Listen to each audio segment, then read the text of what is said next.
All right, so we're looking at Steve Watt's classic camping setup here, and he's got a cooking fire here. Can you explain a little bit about that? Well, you know, firecraft is essential to campcraft of all kind. This is my favorite little fire setup here. This is a small, what's often called a reflector fire. Mm-hmm. It's not really reflecting. It's more radiating. It's capturing heat.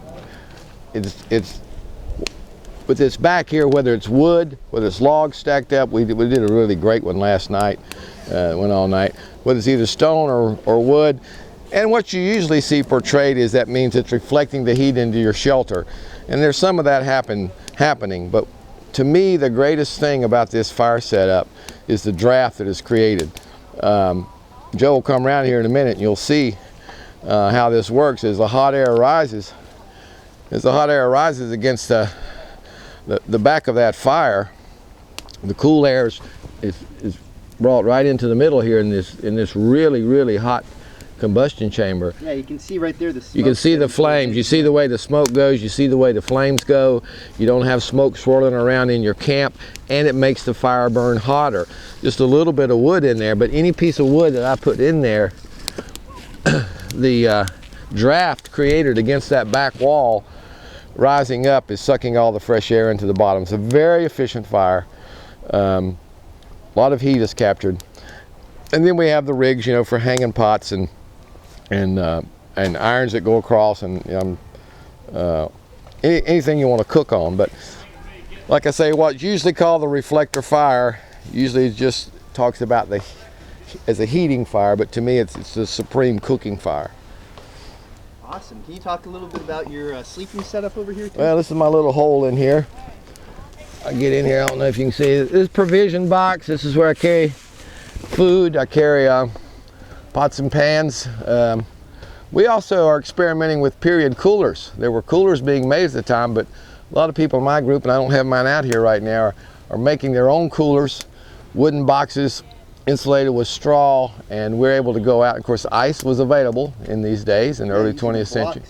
Blocks of ice, and so lots of people in the group have made homemade coolers out of wooden boxes insulated with straw, and we're able to go out for 3 or 4 days and be able to keep ice through the whole time. So that's a great place. This is my little bed. It's just wool blankets. That's the tack. That's the tick. Yeah, this is an Egyptian cotton bag, just full of straw right now. I got a painted canvas ground cloth, wool blankets. It's not, you know, simple little home. I usually have a typical setup for me. I have a pack basket. I keep maybe a change of clothes in and a few tools. A little nightstand here. He always makes this look so easy, by the way. Well, I like it easy. Here's my idea is it should be easy. It should be relaxing. The more skill, the more skill you have, the less you hear this a lot. The more skill, the less you need. Well, I got more stuff here than I need, but the more skill, the less you do, is my opinion. You should be able to do things simply, without a lot of effort, and that comes from skill. A little nightside table here is always important to me. You got a light source. This was the days of candle lanterns, and actually electric flashlights were being used, but the old standby kerosene camp lantern was there. So in my little bedside kit here, you know, I like to have a little light. You got your wood under there too. I like to have a little reading material, plenty of matches, the #1 ignition system of the day, although they had cigarette lighters, old style cigarette lighters. I might have one in here. And they also, however, knew how to make flint and steel fires. They knew how to make friction fires, because once again, as I say, it was the combination of traditional frontier skills meets the 20th century. World War I, a lot of these lighters were developed. So I got some light, I got some fire, I got a little reading material. Yeah, in this box here, I like to keep, make sure I got some dry kindling and this is a Tinder Bag. I always like to have a Tinder Bag. Right now I got some river birch bark and some pine needles, and there's a candle in here and some fat lighter, the pitch soaked wood.